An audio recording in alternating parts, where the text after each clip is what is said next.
Okay, so this next reading chart interpretation is for the iconic Elizabeth Taylor. So for many of us, Elizabeth Taylor is before our time, right? So I know as a kid, and as a teenager, I heard a lot about Elizabeth Taylor. She was always referred to. She was still very involved, especially in charities when I was growing up. But I also knew her because she was associated, like she was a friend of Michael Jackson. So a lot of us weren't obviously alive during the times where she was at her peak in terms of her career, but Elizabeth Taylor started as an actress. She actually started as a child actress. She is known for films. She's known for her violet eyes. She was known, especially in her earlier days, for her beauty and elegance. I think her elegance is something that kind of transcended, obviously, age. And obviously, she was still referred to and viewed as like a beautiful icon, even, later in life. And she had multiple marriages. So a lot of people may have heard jokes about that or heard that, yes, she was married 8 times to 7 different men. She married one husband twice. And so her chart is interesting because she is someone who, throughout the years, there's been a more accurate time. There wasn't birth time of 2 o'clock floating around. And then there was a 2:30 that says it's more verified. So we're going to go through that. And also, she's also interesting because when we know someone's whole life, so Elizabeth Taylor was born in 1932. She did pass away in 2011, right? So we have a whole history of her life. We have, there's plenty of biographies about her if you're interested, but there's a lot of information that we have about Elizabeth Taylor. I'm not going to try to make this video super long, so I'm going to highlight the most important parts that I know, okay? So first of all, she is a Sagittarius rising, and it's at the 13th degree. In the degree system that I use, we know 13 is associated with Aries energy. There was a fiery, defensive type of nature about her. And what's interesting, I find sometimes, so she's a Pisces woman, right? Is that Pisces women who have Aries energy still have that kind of charm and that elegance and that poise and that kind of gentle energy we see in Pisces. But when you give them fire energy in the chart, especially with Aries or Sag, there's also this kind of feistiness to them, this kind of interest in they're very daring in a way, and very coy at the same time, so they know when to pull it back a little bit. I think a good example of that is Rihanna. I believe as a Pisces sun, she's also an Aries rising, which makes a lot of sense, right? So I always find that interesting, especially in like women, that Aries Pisces dynamic or that Pisces fire dynamic and how that plays out. But what's interesting is she's a Sagittarius rising. So we know knowledge and experience and going forth and having the, risk taking is a part of Jupiter. Her Jupiter was in Leo. And so we know that Jupiter in Leo can make her prone to stardom. Jupiter can be fortunate. Jupiter can be something that really highlights other aspects of herself that we can find. So let me actually add some more here. Okay, so I've just added some more of the asteroids and placements that I work with just to give us a fuller picture. So, we know that Jupiter is in Leo, and this gives her a deep need to transform and have a lot of experiences that help her widen and deepen her ability to receive situations that can make her understand the world in a more profound way. The 8th house, Jupiter, we're thinking of profound experiences. Now, we do know she had quite a life. She did a lot. She traveled a lot. She traveled the world. She was in many movies. She was a starlet. She was one of the leading ladies at one time. And also, one thing that I find interesting about her is diving deeper into her faith. At one point, Elizabeth Taylor, I believe it was 1959, she converted to Judaism. And so with Jupiter being the chart ruler and Jupiter being in the 8th house, I thought that was something interesting to note. And when we look at the 8th house, these are deeper things. And again, I didn't read up about why, but my assumption would be if Jupiter's in the 8th house, it was this deeper need to transform. It was this deeper need to find something that was meaningful, okay, for her. So she also has a Pisces stellium, as we can see in the 2nd house. I'm using Placidus, of course, which I think works really well for her chart. Here's why. The sun is in her 2nd house.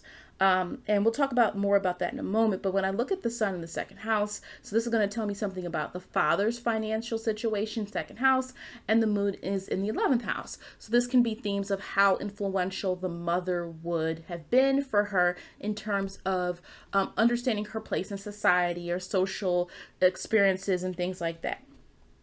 Okay. Now, what I did find interesting is if we want to talk about the mother really quickly, her mother had also been an actress, okay? And her mother, in the biography that I read, helped her navigate social circles and networks in Hollywood. Her mother kind of knew what to say, what to do, because she had been an actress herself. Now, originally, she didn't want her daughter to be caught up in that same that same scene, but Elizabeth wanted to do it anyway, which I think is very much a testament to this idea of her fire energy. If we look here, she has a grand trine between Venus, Jupiter, and her Sag ascendant. This is going to bring forth a level of passion, but also directiveness in what she wants. It's kind of like if she says, if you tell her no, Elizabeth's probably going to do it anyway, right? Having this level of fire energy, even with Uranus being in. Actually, the grand trine. Sorry, it's not just between Venus, the ascendant, and Jupiter. The grand trine also includes Uranus. Okay, and again, so this includes a lot of adventures, experiences that she would have likely had. So back to the moon really quickly. The moon in Scorpio can represent protective measures. Being a mother who's very protective of where her daughter is. This was really helpful for her, Elizabeth Taylor, as a child actress. Her mother was with her on set a lot. And I also, in the biography I read, it said, quote, the idea of her young daughter joining that world was not entirely palpable to the more protective former actress. The idea of her young daughter joining that world, aka Hollywood, was not entirely palpable to the more protective former actress. I thought that was so interesting that the biography said protective, because the moon's in Scorpio. The moon can represent your relationship with your mother. And so in this case, her mother, and what the moon can represent what your mother was to you. And so this kind of, ability for her mother to help her navigate these social circles was probably really important. Now we go to the second house. Of course, we get to see the financial situation. Elizabeth Taylor was born into money. Okay. In fact, she, her family was from the U.S. They had moved to London, and she was born there, and she grew up there for a certain amount of time until they moved. So, let's talk first about this. So Capricorn being on the cusp of the second house, we know Capricorn's ruled by Saturn. Saturn's in Aquarius in the second house. This does represent this kind of being born into something traditional, being born into a very kind of like, in England, her family was pretty upper class. When they moved back to America, some things shift for her father. But what I also find interesting is Saturn being in Aquarius can certainly also help us understand this need for the family to kind of, there's some changes happening, right? With Aquarius, we know that can represent unpredictability or change. And we also know that though Saturn in Aquarius energy does tend to revolve around the group.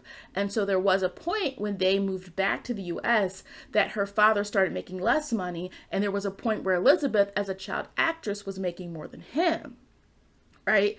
And so Saturn Aquarius can represent her family's kind of the dynamic shifting. It's not Saturn in Capricorn, but it's Saturn in Aquarius. Plus, it's at the 0 degree, which definitely is an unstable degree, a degree that needs to mature and develop. But let's talk more about that. The reason why it's important that her sun is in the second house is because it can represent her journey and how she started.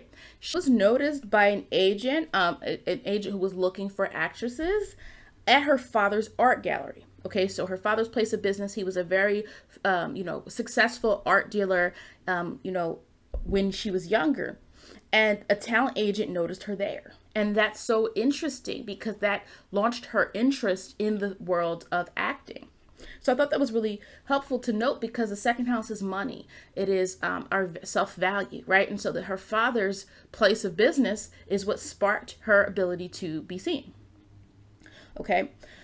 And so what's interesting is also this idea of her son in the second house with her father. Now, in the biography that I read, it talked about You know, during World War II is when the family moved back to the U.S. and their financial situation changed, which I talked a little bit about.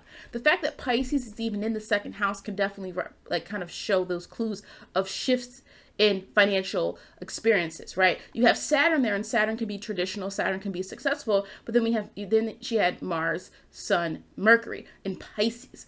Seventh degree, this represents like some, the marriage partnership. This could have caused issues within the marriage or partnership of her parents.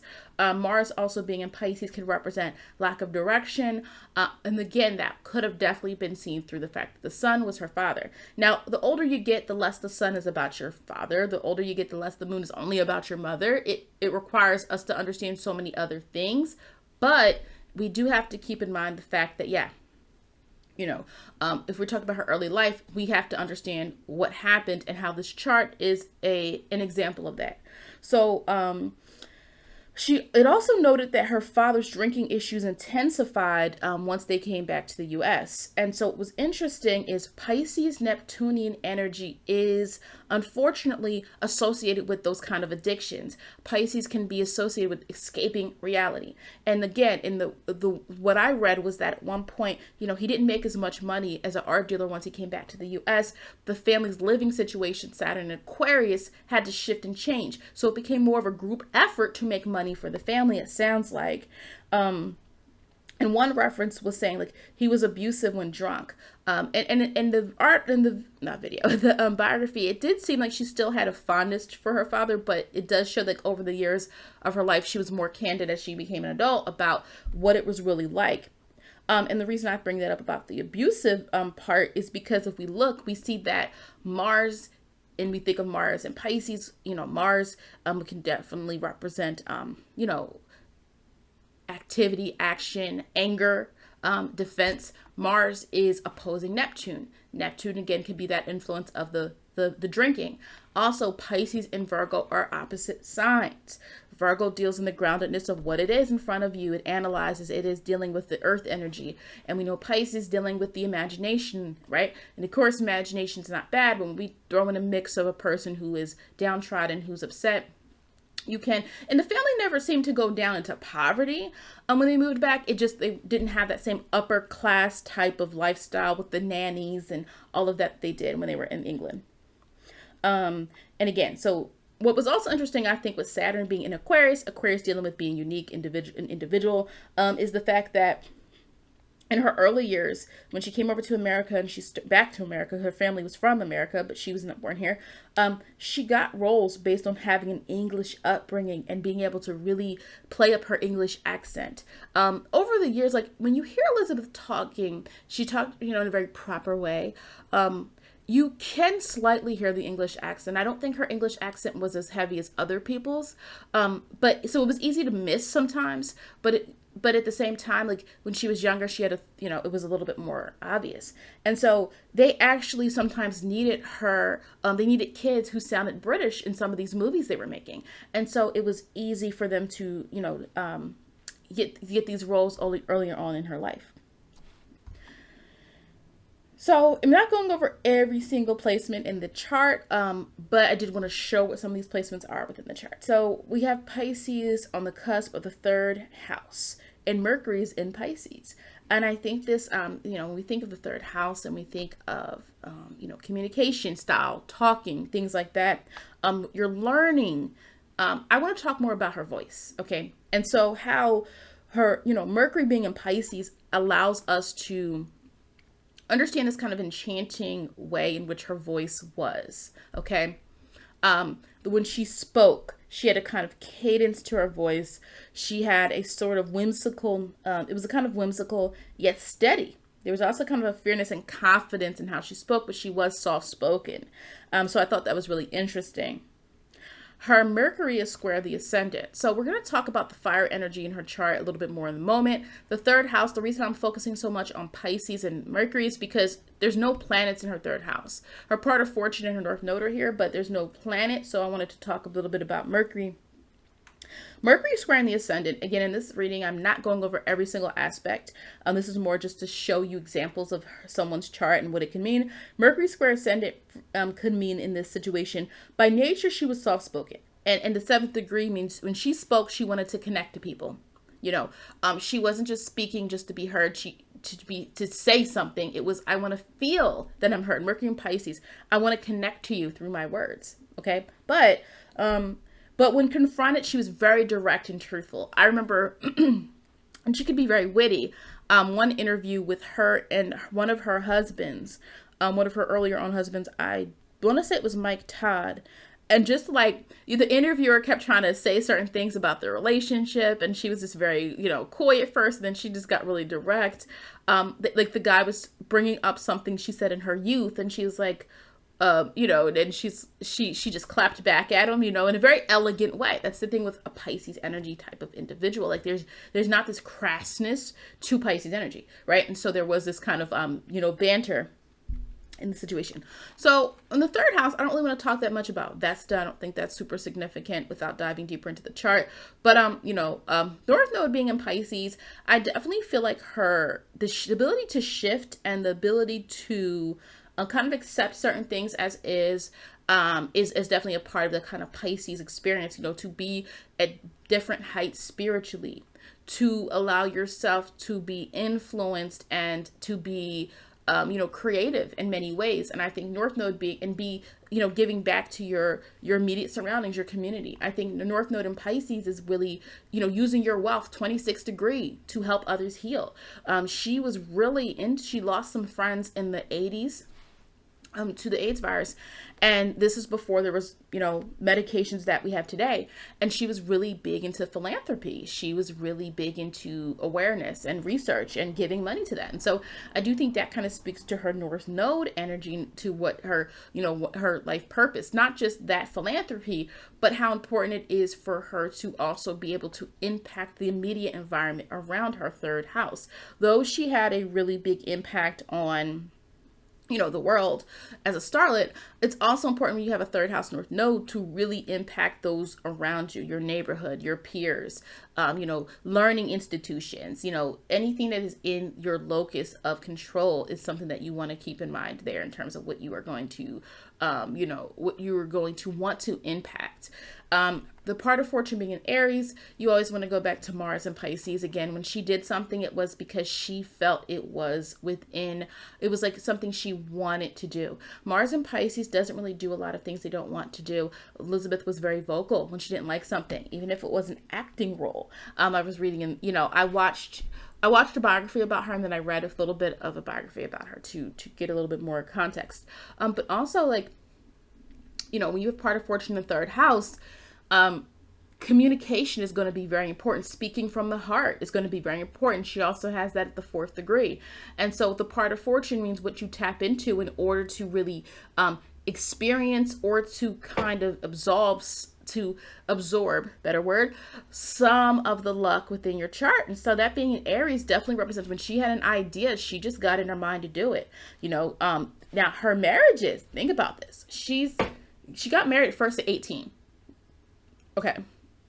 So divorce wasn't considered in like the 50s, the 60s, 70s, maybe 70s. It started to be a little bit more, how do I say it? Not socially acceptable, but people understood a little bit more, right? So like when you think of the 40s, 50s, 60s, whatever the case may be, like divorce is not considered to be something appropriate, especially for a woman to file for or to go forth with. But Elizabeth kind of didn't follow those social norms. It's like she's, being true to herself, being true to what she wanted. When she had an idea in her mind, she was going to have the most luck in being true to herself when she did it, and wasn't allowing herself to be held captive by societal expectations or views. You can also see that through Moon in the 11th house. The Moon being in the 11th house, yes, having the social circle and being accepted in Hollywood was important to her, but at the same time, she wasn't someone easily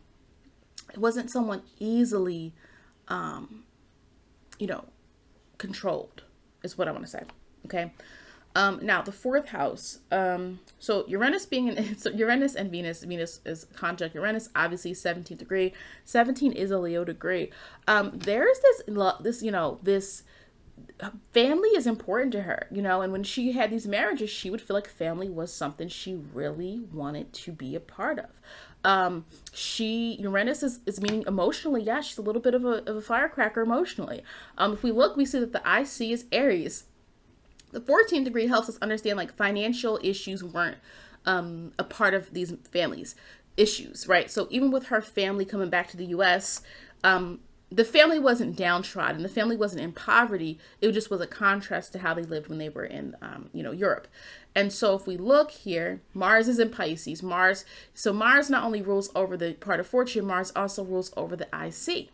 And so this represents her very daring, this very, this very vocal, very fiery. She's going to go for what she wants. You know, she's going to be seen and noticed for something, right? In terms of how she deals with things emotionally. In terms of, family, she was going to stand out. Uranus and Aries, she did stand out. She was, the actress. And her mom had been an actress, but her mom hadn't been as big of an actress. And so already we see Uranus representing her kind of being different in some way in the family for her ability to be very courageous. At a young age, when she was 14, let me see if I pull it up. I don't know where I found it. I'll read it. She was 15. And I'll talk more about this Venus Uranus. But so the story that I read about, she stood up against a man who was one of these producers or directors, and he was berating her mother. He was like going into her mother. I picked you and your daughter up off the streets, So this was an acting role that Elizabeth had, and her mom, of course, was on set with her. And this producer or director, I don't remember which, was being just very nasty to them. And in the book, it talked about how she stood up and she started, not cussing the man out, but she basically, told this guy off. She's 15. And again, this is at a time where like women aren't expected to speak up as much. And this is a 15-year-old doing this. And I think that what this stands out is that this Uranus, this kind of unexpected energy that you sometimes can get in a person, especially her Uranus is trining her Sagittarius ascendant. Being known for having kind of like eruptive emotional outbursts would probably not have been super duper unlike her, especially when you are approaching someone she cares about. Venus in 4th house. In that interview that I told you about earlier, about when she kind of, she was kind of sarcastic to the reporter. It was an interview between her and her husband, and she kind of was feeling like this guy was already getting on her nerves with some of the questions he was asking. So for Elizabeth, with Venus in Aries, it's like this very protective nature, 4th house, over people she cares about. Her moon is in Scorpio, so she's not a complete firecracker emotionally. She probably kept a lot of her deeper emotional feelings locked in, right? And again, because of her sense of humor and her elegance, people would kind of just like assume that everything she was saying was what she felt. But we can note the moon being in Scorpio, it's like she also likely had this awareness of what to say and what not to say. But I thought that was a very interesting anecdote about the Venus and the Uranus and energy. Also, she did have a brother, and she was really close to him. Mercury can represent the sibling. Mercury in Pisces, maybe like a special connection that she has with him that is, how you have some family members where it's all about doing something for someone else, because she was the star. That is not what it sounded like in what I read. It sounded like they had a really close relationship, but he just preferred not to be in the spotlight. So Uranus can also be helping us understand that dynamic as well. Uranus being like, of the family, she is the one that is standing out a little bit more.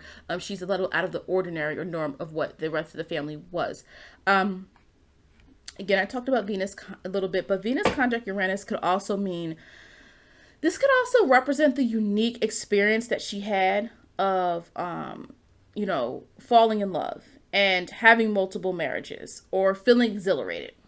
Venus conjunct Uranus can represent the unique experience of falling in love and having multiple marriages and feeling exhilarated. Also, Venus is clearly trining Jupiter. Now, Jupiter is in retrograde, okay? So this could represent these multiple marriages, right? It's not a marriage that stayed forever. You also could look at the fact that Jupiter represents marriage in a chart, conditions of marriage, not necessarily always the sign of the person. But if we look here, well, Saturn and Jupiter are not directly opposing each other by degree, but these are opposing signs. And we know Saturn can deal with long-term commitment. So just to keep that, just as something to note. But Venus conjunct Jupiter, again, it represents this enthusiasm. It represents eighth house, can be investments. Her husbands gave her nice gifts, and though she had money, right? Like she married wealthy men. She married men that had either, Jupiter and Leo. She married some men that were actors. She married a politician at one point. Yes. She also married like a director, and another man was an heir for her first husband was the heir of the Hilton Hotel. So, she's marrying men that are on her level or above, right? Jupiter. And, it's funny, even there's a little anecdote about her this Venus and Jupiter trine. At some point, she asked studios to give her gifts in addition to money when she was a leading actress. Okay, so I found that funny. Like she said, okay, yeah, pay me this money for this role, but also I want some gifts. So I thought that was funny. Of course, also Venus is making that trine to the Sagittarius ascendant. Again, it's about this variety, these experiences.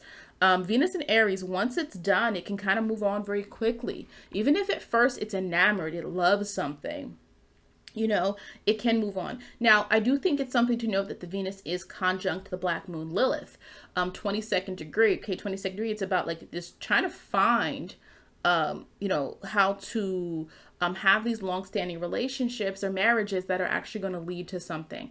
I don't think she was bothered by having these multiple marriages. She never spoke negatively about it or regretted it. So I do think that's something to keep in mind. But I do think, like, of course, the individual, she's a moon in Scorpio. She probably had a lot of secrets she didn't tell us. But again, you would have to read her whole biography because there's other ones that might have more information than what I read.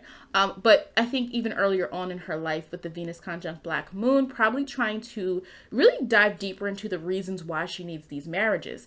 When one of her husbands, I believe it was Mike Todd, was killed in a plane accident, the interesting thing was it him? No, it wasn't Mike Todd. I'm sorry. It was one of her husbands. It might have been him. When one of her husbands died, his best friend was consoling her. His best friend was married at the time. And basically, Elizabeth and the friend of her deceased husband started having an affair. And when she was confronted about it, she kind of was like, well, what am I supposed to do? Be alone? So I do think to that, this was still her being relatively young though as well. But like, I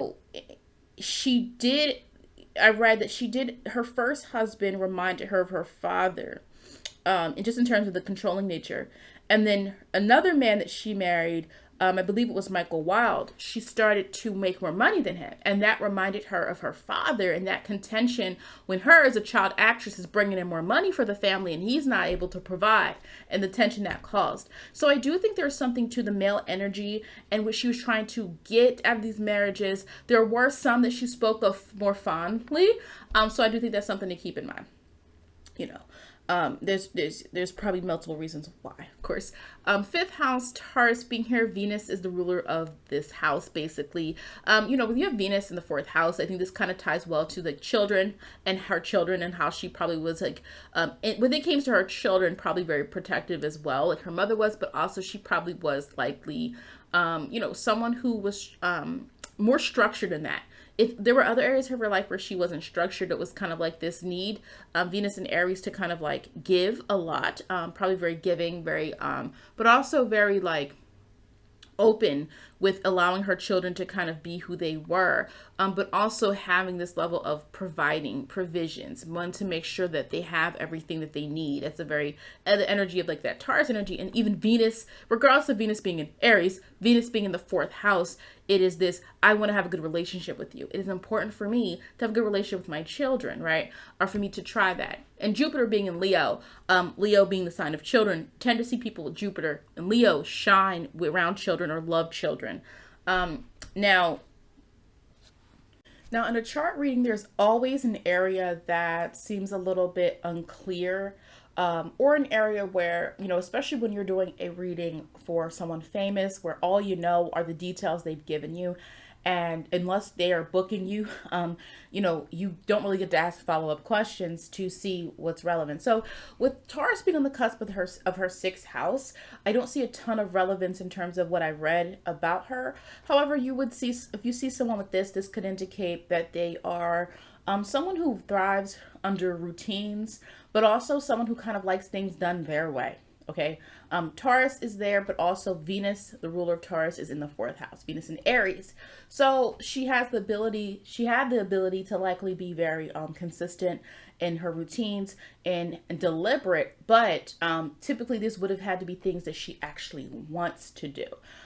Moon also being in Scorpio, we can go back to that energy as well in terms of like this need to, be more aware of some of the things that she wants and be more aware of how she wants those things to play out, especially with Chiron being in Taurus, the fifth house.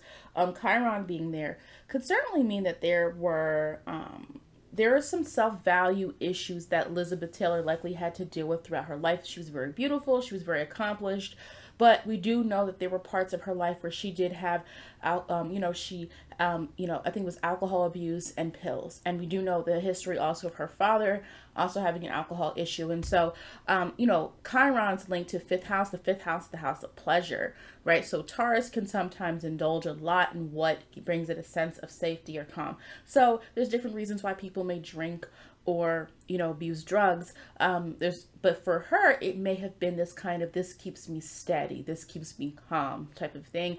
We also do sometimes see with Pisces energy, especially she has a Pisces stellium, sometimes life can be kind of difficult for Pisces, meaning like even people who are very successful, very creative, very inspirational, that remember with Pisces, there's always this layer of sensitivity, and people who are highly attuned or spiritual, can find the benefit in that because it's really good in that area. But sometimes it can be hard for people to really function and deal with life the way that we would want them to, especially with seeing the fact that Mercury, which deals with our mindset, our mind, it deals with our learning, our thinking, is opposing Neptune, okay, which could lead to wanting to escape reality type of energy. Okay. Chiron also being the 19th degree was interesting to me because the 19th degree in the degree system that I use is a Libra degree that is associated with partnership. And so now by partnership, it's a level up from the 7. Okay. So I find it interesting that her sun and her Mercury at the 7th degree, that is partnership. The 19th degree is intentional partnership. This is where you are more strategic, you are more profitable sometimes within that. And so Chiron being the 19th degree helps us see, like, I think that she played, she poked fun at, being married multiple times. Like it didn't bother her that people saw this. But I think inwardly there likely was a reason why she felt the need to get married or be in these marriages, almost consecutively, right? Like there's something more within her that likely was the cause and the reason for that.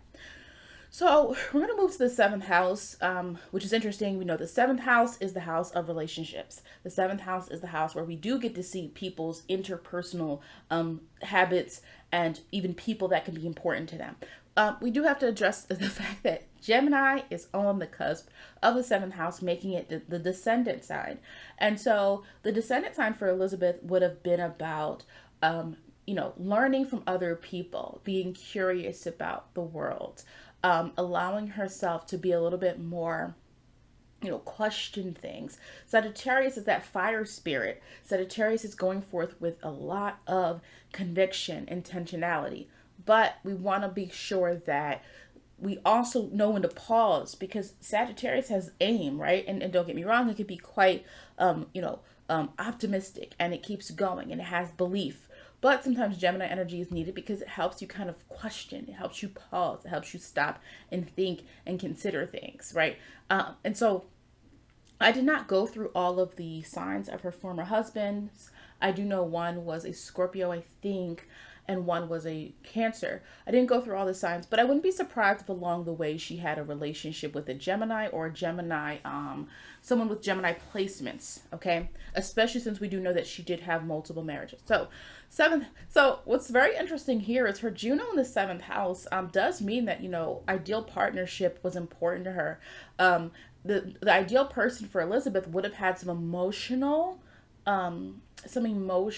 intelligence, someone who was maybe spiritual in some way. Okay, the 12th degree coming out there. Cancer could represent family oriented. Okay, Pluto being conjunct Juno can also mean, a tendency to kind of be obsessive or get addictive into these relationships, hoping to find the one that's going to light that fire. This is a person that had Venus in an Aries. I do think that's a very important topic, though in her chart that's not dominant energy, right? In her chart, Jupiter is her chart ruler. Neptune is important because she's a first decan Pisces, right? So we know those planets are significant. Jupiter and Neptune in terms of just her development, her spirituality, in terms of just even her being very, her philanthropy, right?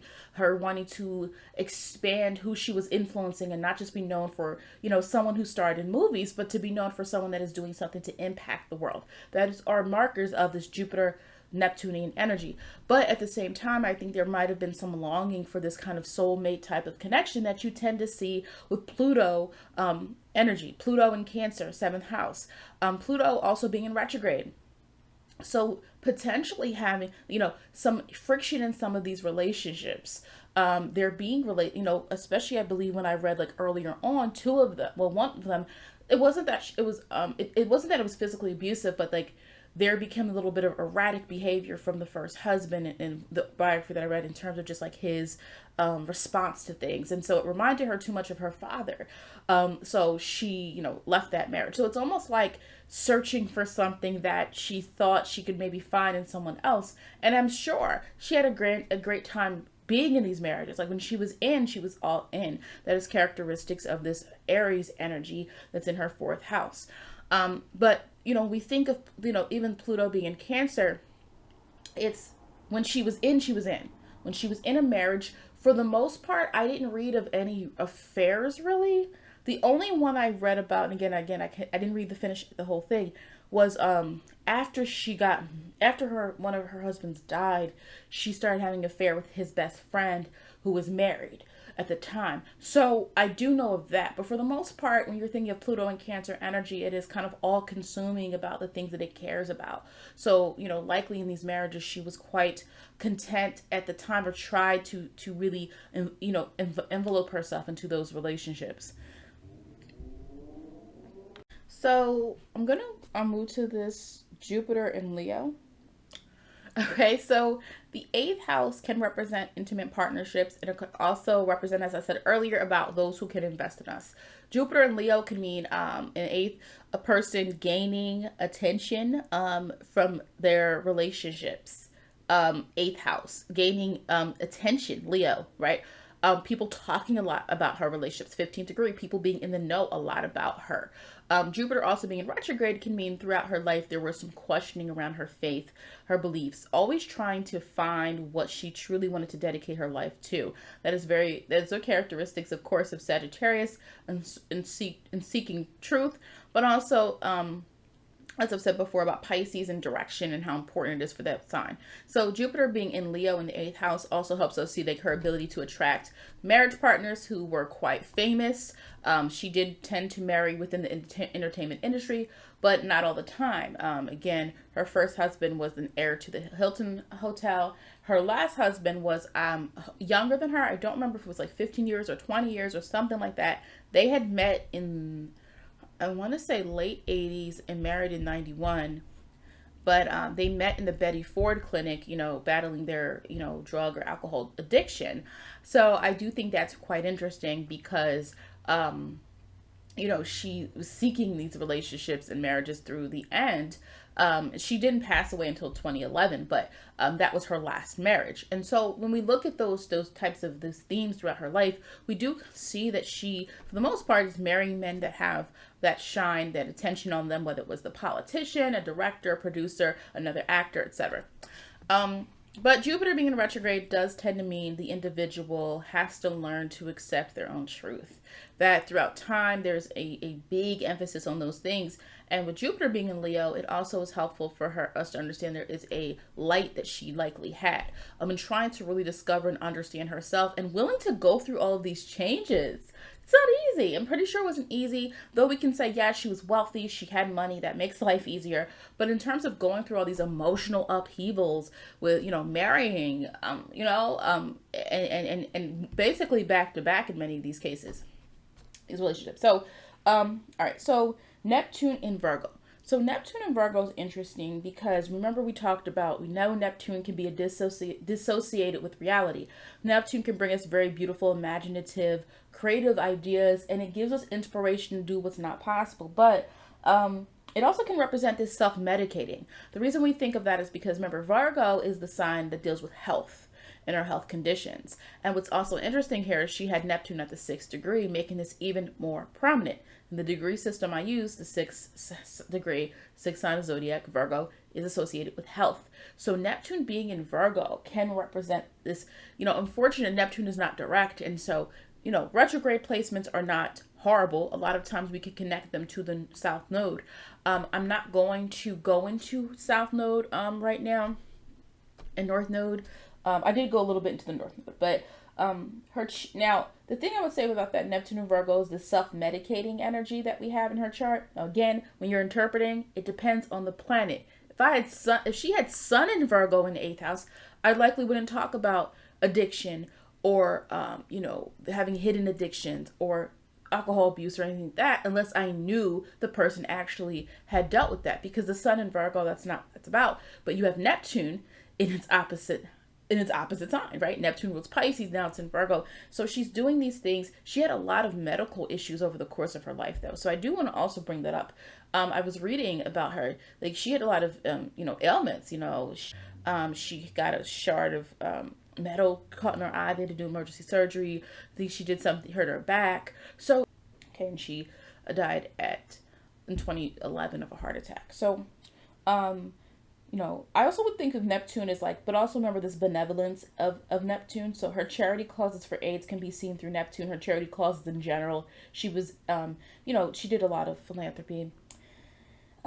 And as a Pisces, there's a focus on, this Mars and Pisces energy to fight for things that affect a lot of people. And so you do see also through the 8th house is her ability to transcend, Neptune and Jupiter. I would assume or hope that near the end of her life, she felt more peace. She probably was trying to find that her whole life, especially when we look at the fact of when someone is converted to another religion, that typically is a very serious choice. And so you have to sometimes question what a person has already been experiencing, feeling up until that point. And so just her trying to seek and search for that truth and what she believed in. Okay, so now we're going to move on. I'm not going to talk about the South Node right now. We're going to talk about the 10th house. Okay, Libra is the midheaven. With Libra being in the midheaven, we know Libra midheavens should typically be in the arts or typically be in. Now, if you have a person that has more Scorpio energy in their chart or something like that, you could find a person that's more and their houses match up. Counseling, mediation. So I'm not going to say all Libra risings. I don't like to really talk about, midheavens. I don't like to talk about midheavens in terms of these are a list of things you must do. I like to talk about the energy of it. The energy of Libra is about bringing people together. It's about harmony. 14th degree can help us understand this with 14 means this is something more dealing with money. Okay. So this obviously relates to her career. Venus is the ruler of Libra. Venus is in Aries in the 4th house. So Venus in Aries helps us understand the importance of her work being tied to her emotions, her work being a part of why she was so passionate about what she did and why she had such a long career. But also looking at the fact that when you have a Libra midheaven, there is some quality around your appearance, your looks. There is some energy there also around the ability for you to bring people together, and she's on the, what other way to do that than to impact people. And the thing I also want to say about her is the ability, especially when you watch the documentary, when you hear about her, it's like this ability, especially in her, younger years, to elicit this energy out of other people. People are, taking photos of her. She's a starlet. She's beautiful, and all these different energies coming out. That it's Elizabeth Taylor. It's Elizabeth Taylor. Like, right. Like, that's that very, nature of that, combined with this Venus and Aries aura and this kind of, it's, this interest in her, and also in how she conveys herself, how passionate and how deliberate she is in like conveying the emotion she has. Fourth house energy, it is about what you feel, so it was important for her to do things that made her feel. And I wouldn't be surprised if she took on projects, especially like later in her acting career, that other people that were more personal to her. Meaning, not just taking on jobs because it's from a famous director, but taking on jobs and roles that she's like, no, I like this story. No, I like the meaning of this, even if it wasn't very popular. Right. I already talked about the moon in Scorpio and her mother earlier on in this video, but lastly, I want to talk about the 12th house. So lastly, Scorpio on the cusp of the 12th house has to do a lot with that spiritual transformation piece. Has to do a lot with sometimes dealing with very difficult emotional experiences in order to evolve. When we think of Scorpio energy, so she's a moon in Scorpio, which means that, she knew, a lot of people knew Elizabeth Taylor, but her moon in Scorpio can represent only certain people having access to that, only certain people having access to who she was, okay? Though many people knew her, not everyone knew her. You could definitely likely say this moon in Scorpio energy here. But, Scorpio being on the cusp of the 12th house, especially 27th degree, it's almost like, there is a telling. And I believe she has an autobiography as well. Let me just check it really quickly. The 27th degree is a good degree for someone publishing something or someone being, seen in that regard. But the thing I want to say here is like the importance of changing for your own spiritual betterment and development. Okay. And I would say that you could likely see this as a testament to that in a person's chart, if you see, okay, Sagittarius rising, but then Jupiter's in the 8th house. Okay, what else? Neptune. Okay, so beliefs and spirituality. Okay, there's some themes here of this person having to evolve. Not only that, they have Scorpio, which rules over the 8th house, in the 12th house. Right? But Scorpio is not a very easy energy. So this is also going to mean throughout her relationship, she's learning lessons. We can look at Elizabeth Taylor and say, whoa, 8 marriages, 7 husbands. What was going on? But the ruler of Scorpio, one of the rulers we see is Pluto in Cancer in the 7th house. Right? There's a learning process here. And a lot of times we don't understand why people do what they do, but then they have their own spiritual calling. They have their own responsibility. And sometimes not everyone can vocalize what they are here to do, but you see them doing certain patterns and doing certain things. And if in the end it ends up with them having more meaning in life, understanding things better, then that is what they're here. That was part of their journey to do. Now, the other ruler we know is Mars. Mars being in Pisces in the 2nd house. This also represents this, transforming her life and making change through how she is able to attain financial security. And that is likely a theme, especially if we're looking from a South Node Virgo past 9th house, where maybe she didn't have the opportunities as much to live out her dream, right? Especially when we think of the fact that the North Node is in the 26th degree. 26 can be wealth in the 3rd house. The ability to make meaning and make money in areas that are familiar to you, or instead of searching for having to work outside of your comfort zone, having to work endlessly in order to do something, but not really get the recognition that you need. So I would say that her chart thematically is about getting recognition in this lifetime, speaking up for herself, doing what she wants to do, living on her own terms. I think that's very thematic there.